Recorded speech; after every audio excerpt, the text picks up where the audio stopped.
Hello there and welcome to another review of The Shield Doing the Couch. I'm your host Hector, and today we're going to talk about a new grunge supergroup that just released an album April 11th. The band is called Third Secret, and it has members from Nirvana, Pearl Jam, and Soundgarden.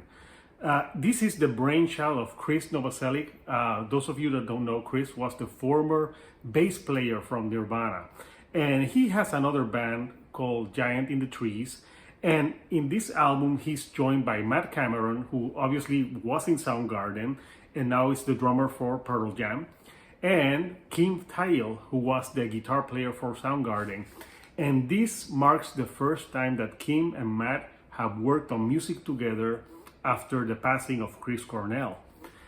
So the album is an album that it really has a lot of different influences to it. They have two lead singers, female vocals that trade vocals of each other. One is Jillian Ray. She also plays in the other band, Giant in the Trees, that's from Chris Novoselic, and Jennifer Johnson.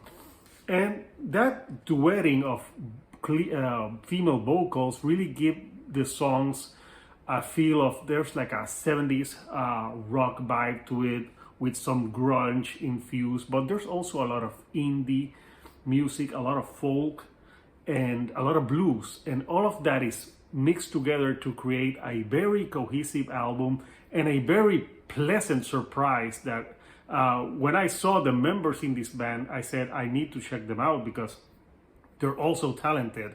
And who works harder than Matt Cameron?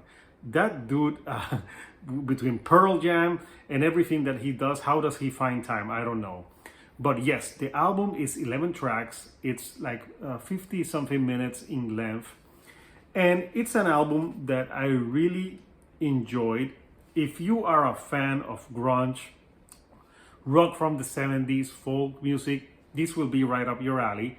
The female vocals here are very nice.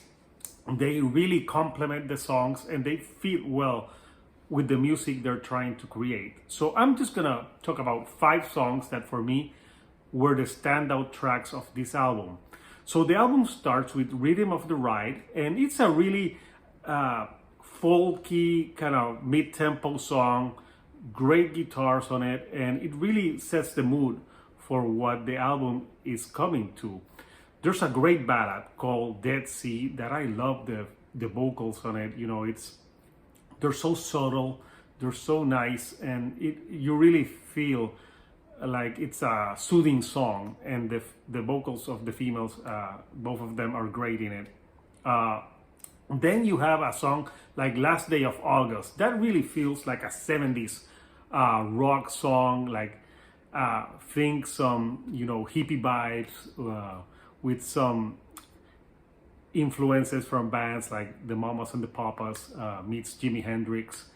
And great song. It has a great hook to it that really catchy lyrics that stay in your mind. I Choose Me is another standout track. That was a more hard rocking track. It really reminisces to the grunge era of that time. And the other song that stood out for me was Lies Fades Away. That one has more Pearl Jam vibes to it. Really great guitars on it as well. There wasn't any song that I didn't like for this album. I really like the production. It was produced by Jack Encino. He's famous for working with Seattle bands, especially Nirvana's Bleach album from 1989. He was the producer on that album. So they went back to the roots. They produced this album with no one knowing about it. They just dropped it, and everyone like, who is this band? Third Secret. A few months ago, Chris Novoselic did tweet or something that he was working on a project, but he didn't specify more details about the project. So as I said, if you are a fan of that 90s grunge rock style, this is definitely an album that you will enjoy. If you never liked that music, then this won't be for you. I think the vocals are great. It's like listening to those bands. There has obviously influences from Soundgarden and Pearl Jam, not as much Nirvana. It's more of a laid-back album. The folk on it is very great. I think the production is top-notch, and it is an album that many people can enjoy. It's an easy listen to.